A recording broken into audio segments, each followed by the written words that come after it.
WSO Backstage, your exclusive backstage pass to the latest news and product releases in the internet marketing space.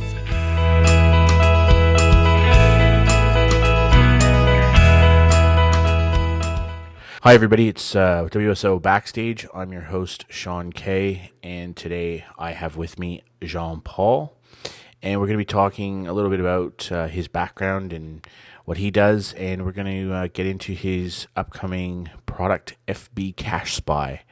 Hey Jean-Paul, how are you? I'm really good. It's a bit cold down here in the UK, but I'm always good. So Whereabouts in the UK are you? it's all good.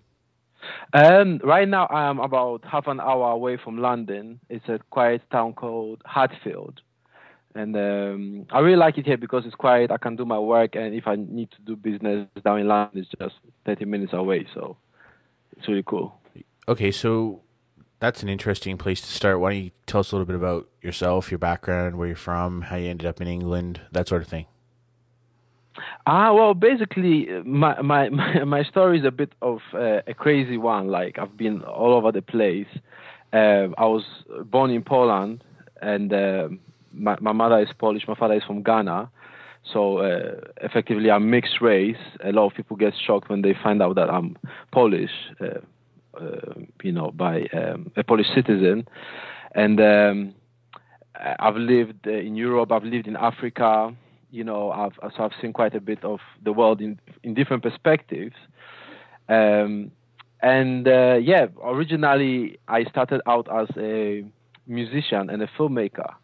I went to film school, and the reason why I got into marketing was people actually always think musicians and artists are not good business people, which is true for the most part. But I wanted to change that, So, I started little projects of my own. At some point, through my business contacts back in Ghana, I got a very good job in TV station on national TV in Ghana. It was a private station, but it was the biggest private station in Ghana at that time, and I think it still is. And I was well positioned there, but I'm not really the kind of person who likes jobs, So after I learned what I wanted to learn, I just quit and did short music videos for people, worked on productions, on TV productions, and then. At some point, I was promoting my music. I was on TV as well. So I wasn't extremely famous, but I was a mini star in my time. And so what happened was there was a charity from Poland that needed a song, and they needed to do a charity concert in Poland. And at that time, things went kind of. That was one of the times when things went really bad in my life, and there've been several, and. So I accepted it. They said they were going to pay for my ticket to come back to Poland and, give me food and stuff if I did to do a charity concert for them and write and record a song. So I did that, and I decided to visit my sister in UK. And then I kind of liked it here and decided to stay. So that's how I ended up in the UK.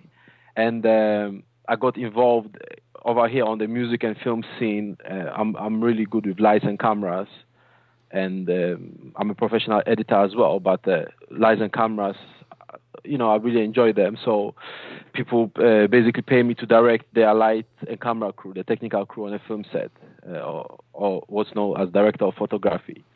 So I got involved on the scene, shooting videos again for people, and at some point I kind of grew tired of everyday living in show business, because everybody I knew was either a dancer, a producer, a TV presenter. My girlfriends were, models, TV presenters, the craziest ones you could pick. And, so it was all crazy. I just wanted to kind of try the quote-unquote normal life, So I got out for a while and then did other stuff, other businesses as well, because I really enjoy business. But that's basically it. So I've kind of been all over the place, but always kind of connected to show business, to entertainment, because I'm really, really passionate about it. That is an eclectic background. So you've lived in Africa. You've been on TV. You've done music and film in Poland, and you've moved over to the UK and got into the film scene there. But, you know, you've chucked all the model girlfriends and fast lifestyle in for a life of internet marketing. That seems a little bit strange. Actually, it's not, because what happens is what people don't know about show business is it's very easy to be broke and famous. It's most of the people you see on TV don't really have as much money as people think. They really don't. You know, a lot of music stars, you know, when you hear $1 million contract, it doesn't mean the person got $1 million. It basically means they got a loan of $1 million to release their music. And if they make more money than the $1 million, then they're gonna get some money there. You know, but so really, it's not the way people think it is. And so I realized that kind of at some point that, okay, people were recognizing me on the street, but I was still kind of riding the bus, you know.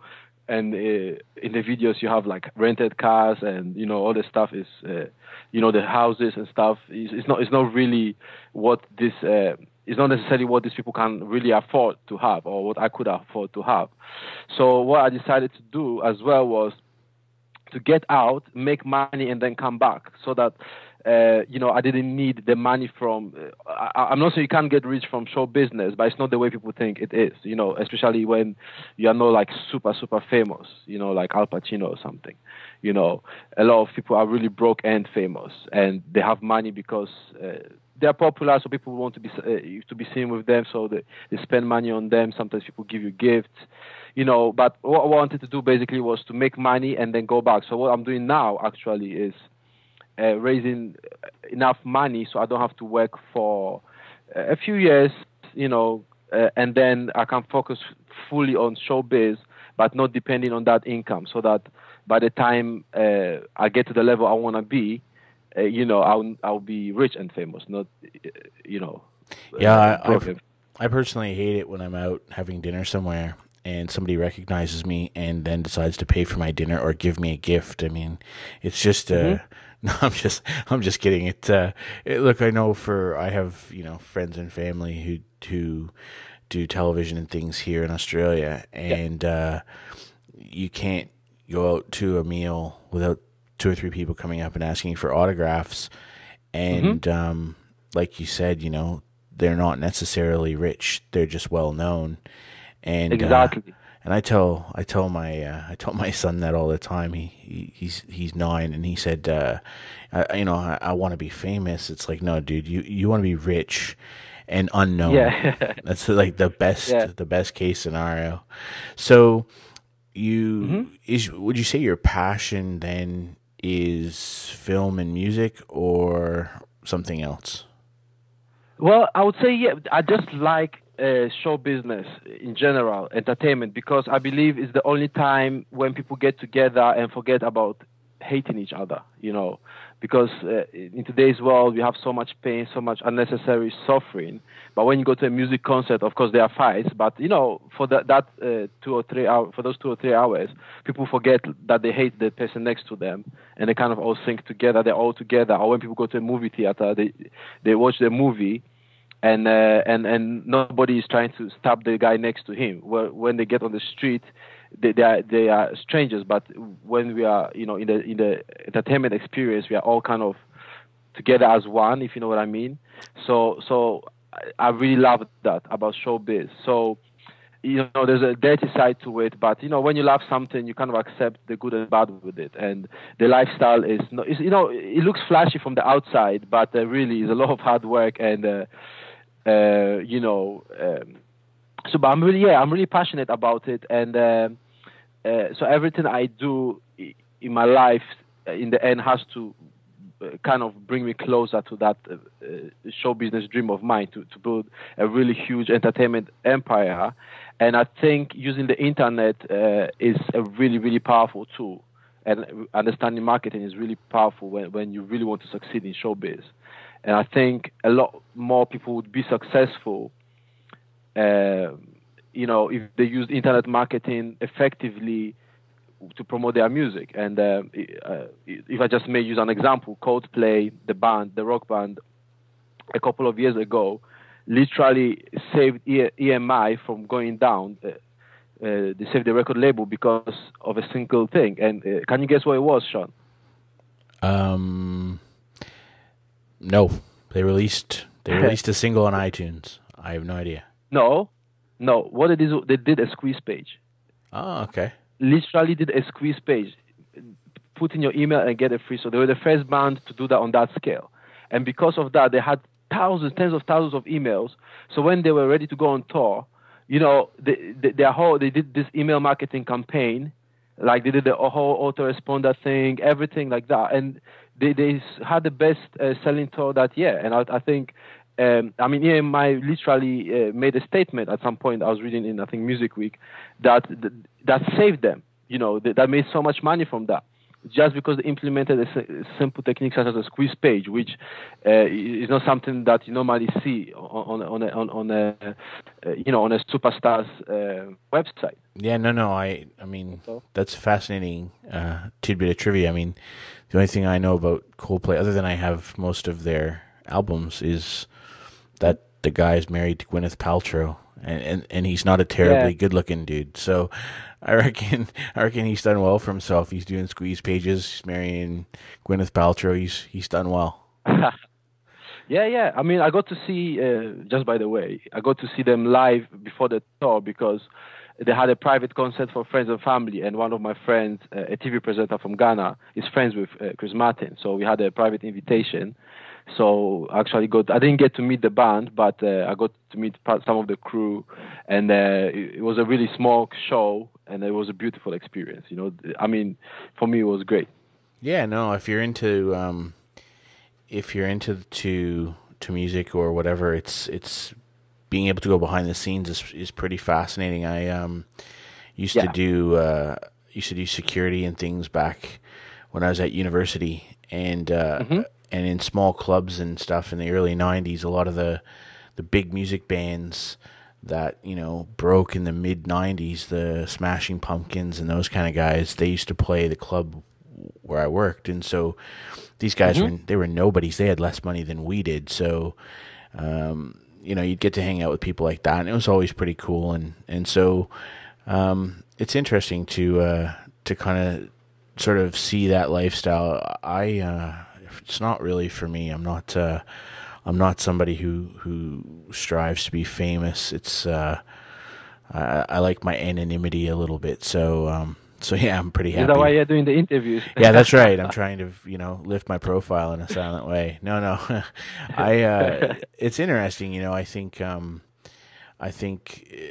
people there are couple types of people in the world. There are the people who are desperate to be famous at any cost. There are the people who fame get thrust upon them, and they're not really prepared for it. And then there are the people who know how to manage that fame. I think you see that certain types of musicians. I remember the early 90s. Bands like Pearl Jam didn't want to be famous, and suddenly, you sell 10 million records, and everybody knows who you are, and they want a piece of you, and they're not comfortable with that. And it takes a long time, I think, to get comfortable with people knowing who you are. Yeah, true. That's really true. Personally, again, realizing that people were recognized. My father was never really supportive of my music career, but I remember one time. I went out with him and we were looking for a place, asking for directions, and we had to knock on people's doors. And a couple of people were like, "Are you not?" People used to call me Jan back in Ghana, Jan Paweł, which is John Paul in Polish. And are you not Jan? And I could see on my father's face he was trying to hide it, but I think he was kind of happy about that. But it gets to a point where it's me, but then you have to climb on the bus, and you kind of don't know how you're gonna eat tomorrow, and it's very it's not really the kind of situation you want to be in. And really a lot of these artists are in that situation. And then again, and I know people who are doing quite well but are not happy because you don't have privacy anymore. Again, money-wise, you cannot just do any job anymore because you can't, because you are too famous to work in a burger joint, but maybe you are desperate for a job. and believe me, it happens. And I've met multi-platinum selling artists who don't have a lot of money. Like, they really don't. They kind of maybe spent it all, So it takes time to manage that lifestyle. It takes time to kind of be comfortable with people knowing who you are, always in your business, or when you break up with a girlfriend and you see her on TV, it's it's a crazy world. But no, I know it's interesting though. Even in the world of internet marketing, you do have a lot of people who are famous in this industry, and I know plenty of them personally, having done this for a while now, and know a lot of people, and a lot of those guys who are big names in this industry have no money at all, and they rent the big car for their video, or they hire out a house set for a day that looks like a mansion, and they shoot their video there, and then they go back to their 2-bedroom apartment with their wife and 2 kids, and scrounge up sort of rent money. So that whole fake it till you make it thing happens in internet marketing as well. It's it's a bit of a disease, in fact. Yeah, it's true. I mean, like now, I'm a single guy. I just turned 31. I live in a small place as well. I rent a little bedroom, kitchen, bathroom, and I'm cool with that, because I made a mistake before of getting money. It actually ended me up on the street and living beyond my lifestyle, and I ended up sleeping on the street. So now it's like I'd rather save the money and put it into what I'm doing than because you could make a lot of money, but you have to realize that business has cycles. You may have money to the kind of money we make seems a lot to a lot of people. If you make 10K a month, it looks like a lot to many people, but really it's in the real world, that's like nothing. Like in the real business world, $10,000 is nothing. So it's getting the money is one thing, keeping it, I think, is another whole conversation. Absolutely true. So talking about making money, aside from what we're going to talk about eventually with your WSO, what other things do you do online to earn money? What areas of internet marketing are you into, and how do you earn a living? Well, what I do is quite different from what most people do, because most people try to make money online, and I'll talk about that later. But if you really want to make money, you just use the internet as a tool, because it's kind of like you have a car and you're saying, okay, all I'm going to do is drive in the first gear, and maybe you want to get fancy, so I'll add the reverse to it, and that if you restrict yourself to the internet, that's what's going to happen. What I do, or what got me to internet marketing, was actually using the internet to get clients for myself. So I've taken a break from shooting, but basically that's where most of my income comes from shooting for people. So people pay me a certain amount of money for a day's work. And what I do is I use the internet to attract those people to get to know who I am. So I'm not trying to sell them money, to make my money just from selling something on the internet. Use the internet to generate leads and clients for myself, and I've also had quite a good going at the dating niche, selling dating advice and coaching people. So that was more strictly internet based, and I still have a couple of sites that bring in some sales every month, and my main focus now is, there are 2 things. One is building a platform for musicians and entertainment people and hospitality-oriented businesses to promote themselves and to attract business using the social media and using the mobile technology. And just by the way, I built my first site that allows people to build mobile apps like way back before it became popular. I kind of built it and left it. So I'm using that to launch a new platform, which is a completely different conversation. And I also teach a salsa class. So I use the internet to get new students into my class. So basically, the internet for me is mostly a tool to do other things. I don't focus just on the internet, which gives me a broader perspective of business and marketing. So you basically are an entrepreneur who uses internet marketing techniques for lead generation. Yes, exactly. And I mean, I have made some sales on the internet, and I do make sales online, but I realized that it's really restricting yourself if you only use the internet, because if you have a good product in a niche, in a good niche, let's say if you're in the dog training, why only internet? Why don't you do a trade show and set up a stand selling, a printed version of your ebook? Why don't you offer consultations to people for a high amount of money? Why don't you make a video and, sell it, find out where dog owners hang out in your area and sell it to them? Why do you only restrict yourself to the internet? I don't really get that bit, Yeah, Dan Kennedy, sort of the famous marketer, often refers to that as well. He, I heard a great interview with him where he said people who call themselves internet marketers are fools, because he said that's like calling yourself a Yellow Pages marketer or a catalog marketer.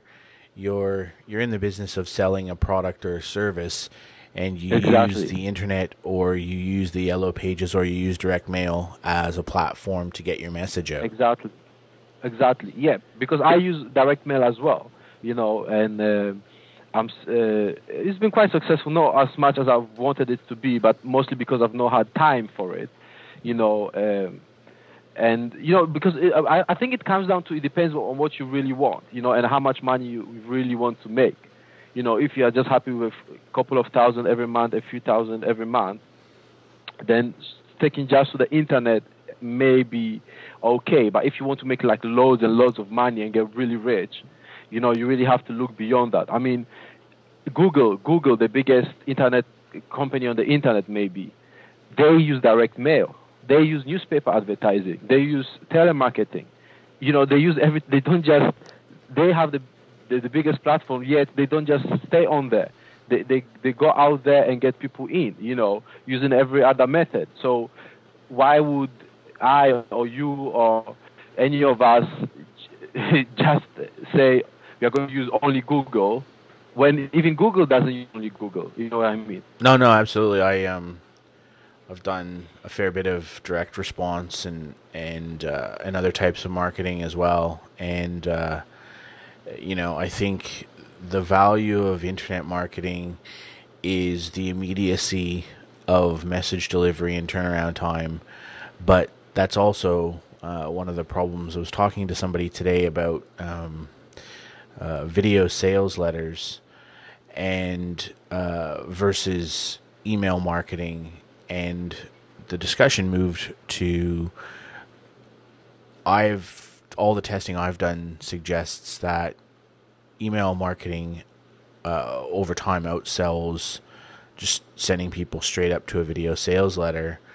because people don't watch the video sales letter a second time, but they will go back and reread an email. And so you have to there's a bit of psychology to the marketing as well that you have to do, and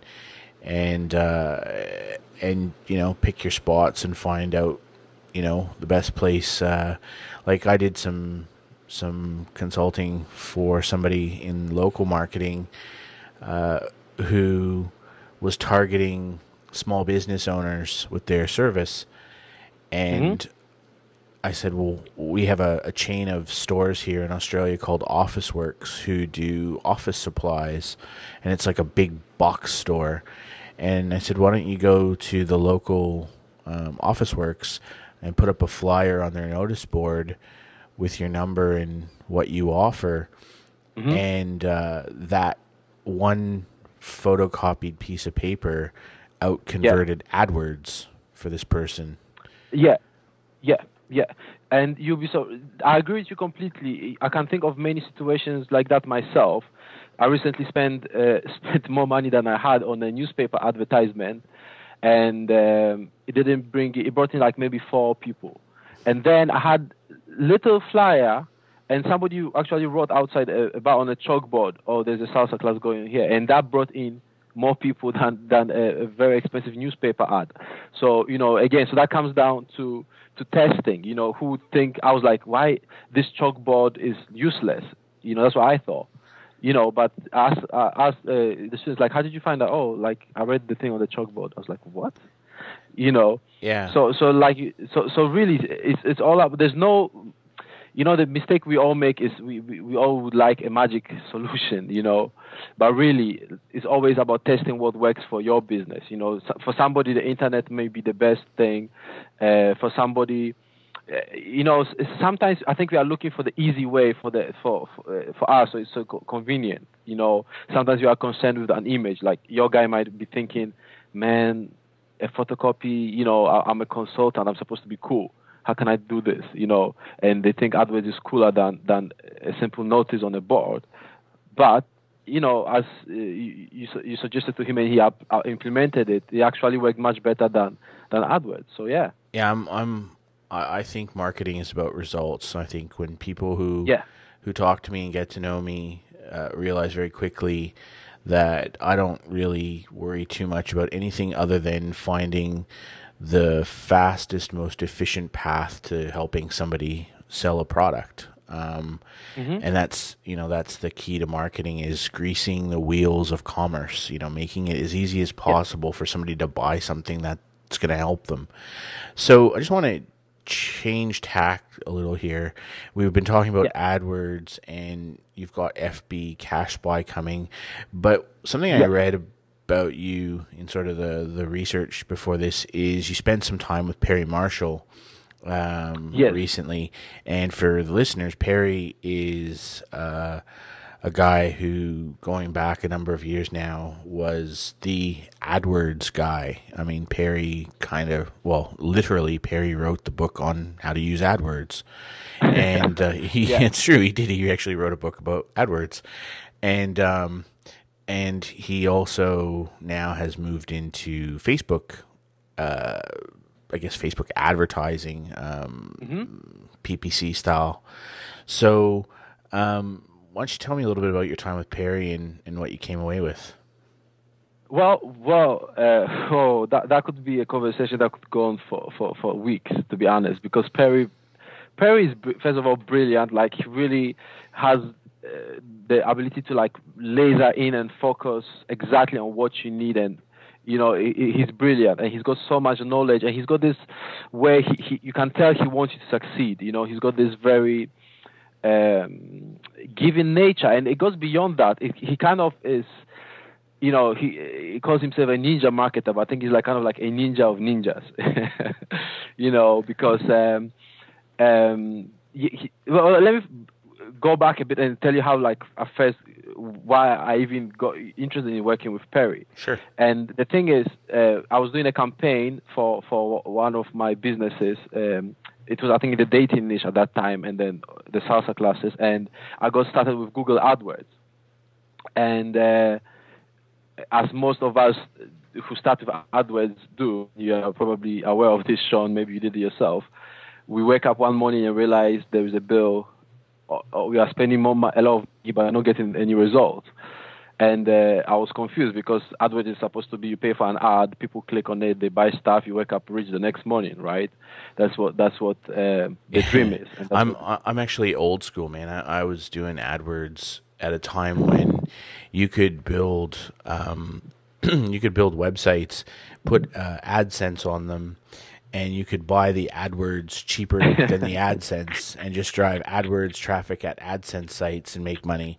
So I actually went through the phase of making money off AdWords and AdSense. Google were just giving it away. But I know now, for most experience, I guess now, is it's very, very tough it's tough to get a positive return on your investment with AdWords. It's almost really more about brand building.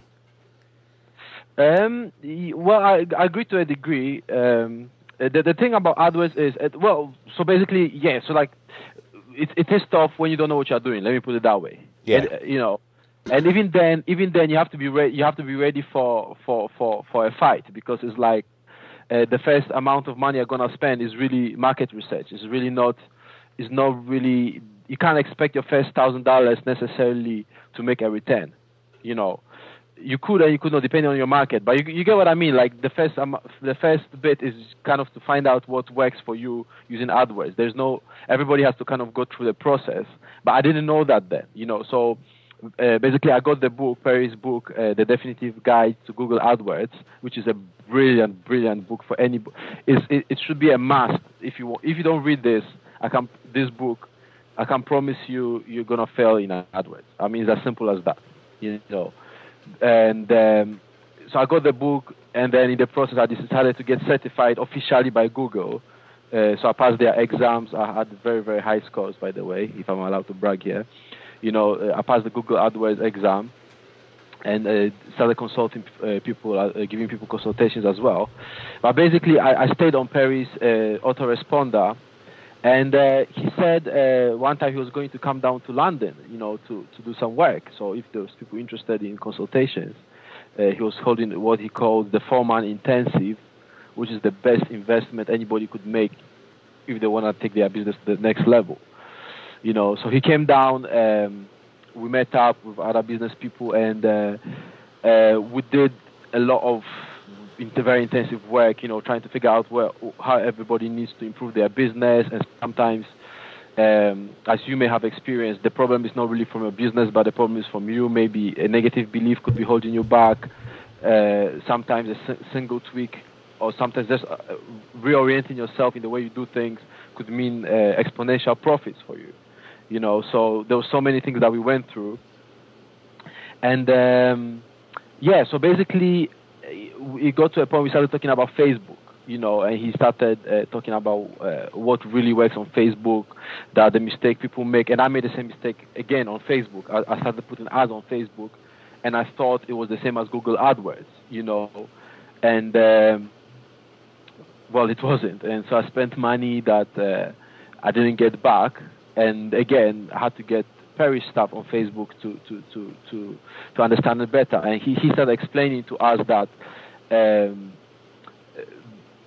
Facebook is kind of like what did he call it? He called it like a coffee shop, whereas Google is like the yellow pages. So when you go to the yellow pages, you have a specific thing you're looking for. When you're in the coffee shop, you're just kind of hanging around, talking with your friends, drinking coffee, eating muffins, enjoying yourself, having a cool time. So if you try to hit people too hard on Facebook, you're going to lose them. You're not going to make money. And he showed us some techniques for building your mailing list using Facebook. Very, very powerful techniques, which is what eventually led to the FB Cash Spy. But he also showed us how Facebook can be used to do your niche research, your marketing research, and how to automate the process. So I decided to take that whole idea and put it into a WordPress plugin, and obviously I'll tell you more about how it works in a bit. But that was the basic way this came about. So I'm not sure if I answered the question. Yeah, no. Why don't we move into that? At the moment we've sort of hit a tropical storm here in Sydney, and so if you're hearing any background noise, it's just the rain beating on the roof. But why don't we move into that now? Why don't you tell us a little bit about FB Cash Spy and what it does and the problem it solves, that sort of thing? Yeah. Okay. So let's start with the problem. So here, imagine yourself. You wake up in the morning. You go to your work. You come home. You hate your job, you've had a frustrating day, and then,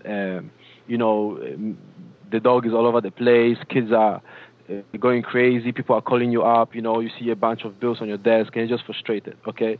So you decided to start an online business to make some cash to make it all go away. Now, Here's the problem. Lots of people, lots of us have made that mistake. Most of us have made that mistake. We buy a lot of stuff. We learn a lot of tactics. We actually become sort of, really proficient at a lot of things, but we are still not making any money. Jack of all trades, master of none. Yes, and even sometimes, you may become good at something, even maybe a master, but you are not making money simply because there could be something missing, that like a missing piece of the puzzle. Sure. That is stopping you from achieving your success. And just that little thing, just that little tweak could make the whole difference, And I can tell you right away what the problem for most people is, and for most of us is. And it's very simple. It's not lack of knowledge, because most of us here now know a lot about internet marketing. It's not the lack of, ability to put up a website, because there's ways you can do that. You can get optimized press. You can do so many things. That's not the problem. It's not even lack of support per se, because you could go on the Warrior Forum, ask questions, get onto a coaching group or whatever. But the number one problem, I believe, is simple: not having the product to sell, not knowing what to sell that is going to make money. Look at it this way, Sean. Let's say you know how to write copy, you know how to create a script page or whatever, but you don't have anything that people want to buy. What good? You could be the best in the world, but is that skill going to be useful? I actually have to say I had lunch today with a couple of internet marketers here in Sydney, and one is extraordinarily successful. He makes 7, closing in on 8 figures a year in income, and the other guy is really struggling just to pay his rent. And the common theme that we kept going back to this guy was stop planning to do stuff and take what you have, put up a sales page, put a sales button on there, and promote what you've got. Sell something. Because, there's the old saying, nothing happens until somebody sells something. Yeah, exactly. And that's the thing. And most people don't know what to sell. That's the thing. Because you sit down, they say, okay, but what do I sell? What do I sell? And that's the first step. So you don't know what to sell, but you may have a broad idea. Okay. So that's where FBCast Spy comes in, because what's going to happen is when you implement it, and I'm going to come back to it, but I just want to move a bit ahead and say that you're going to know exactly what your customer is going to buy and is going to be given to you on a silver platter. You just have to take a look and choose. So that's one thing. So people don't know what to sell. The second thing is everybody says the money is in the list. The money is in the list. But how do I build a list? What do I do to get my own mailing list? Surely it must be a long and difficult process, And this can be true. And again, that's where FBCast Spy comes in to solve that problem. And I'll show you how in a second. So the third thing is you've got your list, and then now you don't know what emails to send them, what things are going to be interesting to them. You don't want to sound like everybody else, just, I'm sure you're tired of it yourself, Sean, and emails full of hype, no content, nothing interesting. It's all the same stuff. Click here to find out this is amazing, or you're going to be shocked, you want to know this. After some time it gets boring, and you get tired of it. Okay, so let's come back to the first problem, not knowing what to sell. So what FBCast Spy does is basically it allows you to very quickly get leads for your list, to add people to your list with what I call one-click opt-ins. So all they need to do is to click on a Facebook app link, just choose to go to a Facebook app, and then immediately their emails, their name, and very important information about them is going to be added to the information that you store in your plugin. Okay? Now, just because, so there's no confusion, all a Facebook app is a link basically to a page on your site. So it could be a download page, it could be your squeeze page. A lot of people think a Facebook app is some complicated thing that you need to know how to code. No. Even if you have a website and you link that to on Facebook, link to that in your Facebook app, that is it. That's your Facebook app. So basically, it's going to be your website surrounded by Facebook graphics or the Facebook website. There's nothing complex about it.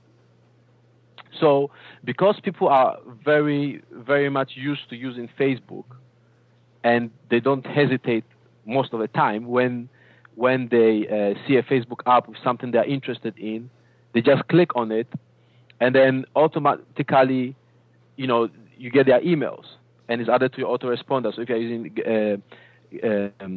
Aweber or GetResponse or iContact, it automatically gets added. Now, so let's look at a scenario. Let's say you have a new book on a new ebook on, or let's say you don't even have an ebook. You want to go into the dog training niche, okay? So all you need to do is create a page on your site which says, let's say, cool tips on how to train your dogs, okay? Or 10 things you need to know about your dog. Then you link that to that page in your Facebook app, and then simply tell people to visit your Facebook page to find out the 10 cool things about they need to know about your dog, right? Yep. Are you still with me, Sean? Yep. Am I on the track? Okay. So you link to that. So once people click on the link and they go to the app, they are immediately added to your list. They get to access the content they want. Yep. And then the plugin, what it does is going to collect all the information about them. So all the websites they have liked, all the groups they belong to, their age, how old they are, which part of the world they are in, what activities they like, what things they're interested in, what books they've read, what movies they watch. All that stuff is going to be collected for you by the plugin. So as you have just a few, after having a few names on, you can immediately see what they're interested in, okay? So let's say you thought, what's your favorite dog breed, Sean? I have a Spoodle. Okay. How do you say that, sorry? Spoodle. It's a cross between a King Charles Spaniel and a Poodle. Oh, okay. So let's say, so you realize that 10 people who click on your link have Spoodles, okay, out of 15. What does that tell you? That's what your people are interested in. That's what the buyers are interested in. They are interested in Spoodles, right? So that means if you make your next book or you release a product saying the easiest way to keep your Spoodle happy, you probably be interested in it, wouldn't you, Sean? Yes, because keeping my Spoodle happy is one of the highlights of my day. Exactly. So the plugin is going to show you exactly what people in your niche are interested in, so you can immediately know what product to create for them. Whereas before you would have to spend a long time doing marketing research, niche research, which actually can get pretty boring. That's why most people don't do it. But with the plugin, the plugin effectively it uses their Facebook Insights and Open Graph information. Yes. So for people who who might be listening who have a little bit of a technical bend, that's where that information is coming from. Is that once they accept the application, there'll be a warning box, right? It's not. No, there's no warning mark. It's just a simple, very friendly screen which says "Go to app," and it just tells the person that the app will access their. That's right. There'll be a warning telling them that they're in, that the application wants to look at some of their information and like their email and that. And then once they agree to that and go through, they'll get the information that they want or that you've promised them. But in the other side, your plugin is pulling down their Open Graph information. Is that correct? No. Once is a very seamless process. Here's the thing, and that's one thing that Perry Marshall helped me to discover. It's really, how do I put this? It happens, and the person clicking doesn't even know what's happening. They are not thinking about. All they click is go to app, because the whole thing is integrated into the Facebook experience. So as far as the user is concerned, they are still on Facebook. They don't feel like they are moving to a website. Yeah, they're just going to another Facebook page. Yeah, that's what it is to them, And you use the word warning, but it really is not a warning. It's just. I wish I had this. Obviously, it's an audio interview. I wish I had a screenshot. It's just a very friendly screen. Yeah.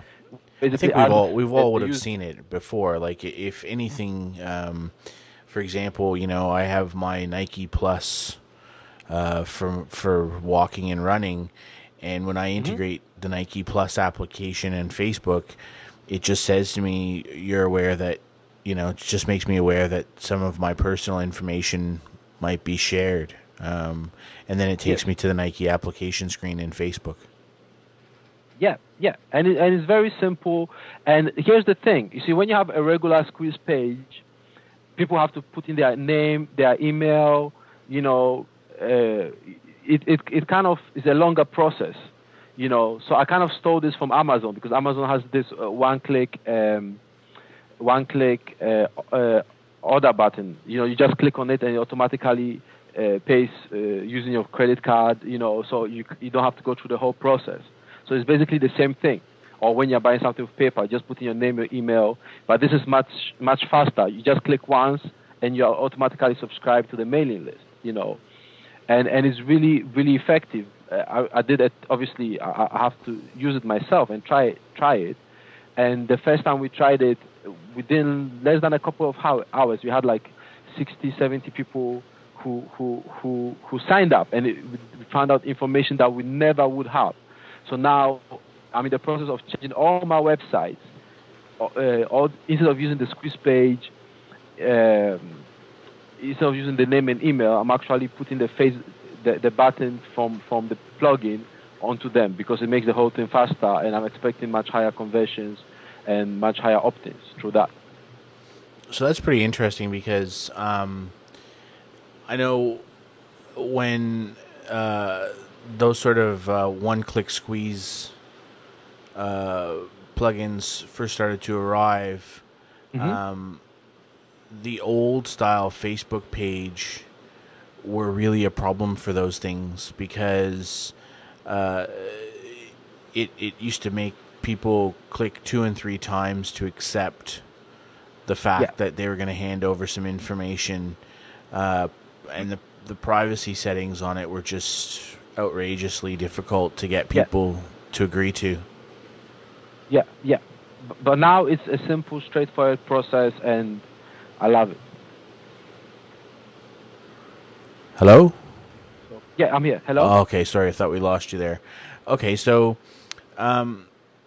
so the product is it's a plugin, is that right? Yeah, it's a WordPress plugin. It's got video tutorials on how to use it, obviously.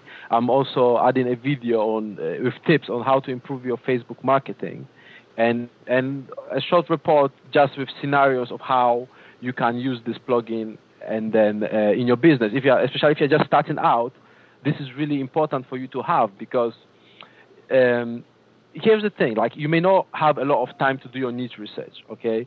You may have your day job and just have a couple of hours after work, and you're already tired, to do your internet marketing.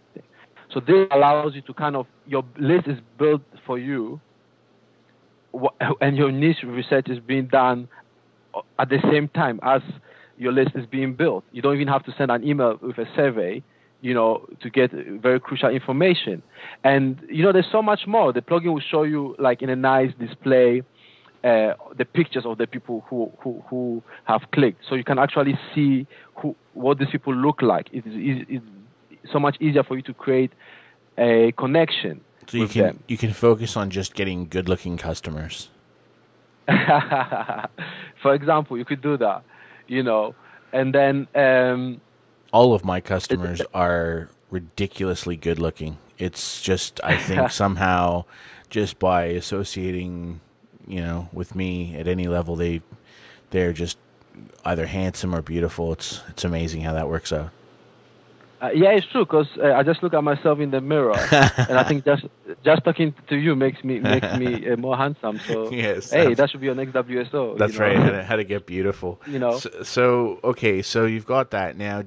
What's the pricing model going to be? Are we talking dime sales, or what are we looking at? Yeah, it's a dime sale. The price is going to move really fast. After after a short while, I'm going to close this WSO, because this is going to have its own website, and it's going to be a subscription-based service. So people who don't get in now, they are really missing out. And I just want to quickly add, for people who are just starting out, this is the most rapid list building tool you can have.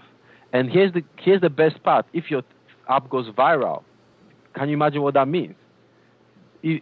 All it means is that you'll be at home, and people will be sharing your app over and over again, and your list is literally going to be built very, very quickly.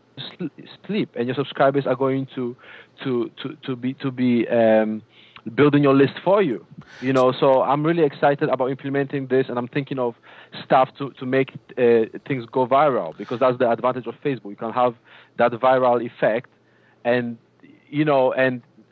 normally when you have a viral campaign, all happens is you get traffic to your site. But with this one, if it does go viral, you're actually getting your list being built in the process. Yeah, It's interesting. I mean, if you look at a lot of the things that are viral on Facebook, I mean, if you did something like if you were in I don't know, say the Forex markets, you did Forex products or training, and you created an infographic on Forex, and then put that in an app on your Facebook page, and then used your plugin. If you then did sort of a promoted post or something to advertise on Facebook, you could generate thousands and thousands of clicks for a very cheap amount of money, but then have the possibility that it could go viral as well, and build a very quick list. Exactly. And I mean, I'm to be honest, when I first came up with this, I couldn't sleep the whole night. I just had to get up and start working, because I got that excited about this. I was like, I can't sleep. This has to happen, and I almost didn't want to release this. I said I'm just gonna use this for myself and get the results. But obviously, other people deserve to have it too. And their money is good, right? Like, customers have this good money that if you can sell them something, they pay you. I always find that a very attractive element to customers. Definitely. And the money, I'm actually looking forward to making the money and putting that back into developing the product further, because I think this is going to be the future of, I know it sounds kind of maybe audacious, but I do think this is going to be the future of Facebook marketing. This sort of thing. Once this goes out, there's going to be people doing the same thing very quickly. So I need all the resources I can get. Plus I still haven't got a private jet. So yeah, absolutely. Hopefully this WSO will help me get closer to that. Yeah, no, and there's you've got music videos to shoot and movies to make, so you need the money. What's the price gonna start at? It's starting at $17, so that's like really, really cheap. And what's the dime sale gonna top out at? Sorry? Are you gonna top the dime sale out at $27 or something, or is it just gonna go on endlessly? No, I'm gonna stop it around $27. Yeah. But I must stress that after the WSO is over, for a short time, I'll put it up for $47. Then it's going to go into, it's going to be broken down into a simpler version, which will go for $97, and there will be more expensive versions as well. And I'm gonna only make it available at some point soon. Once the platform for it is complete, it's going to only be available on subscription basis. So if you get it now, you're getting it at a one-time fee. After the WSO is over, you're going to have to pay every single month for a license to use this. So you know. So you're pretty excited about it. You think this is going to be this is something that people are going to want to get onto and do and get on their sites and use this to build their lists. Is that right?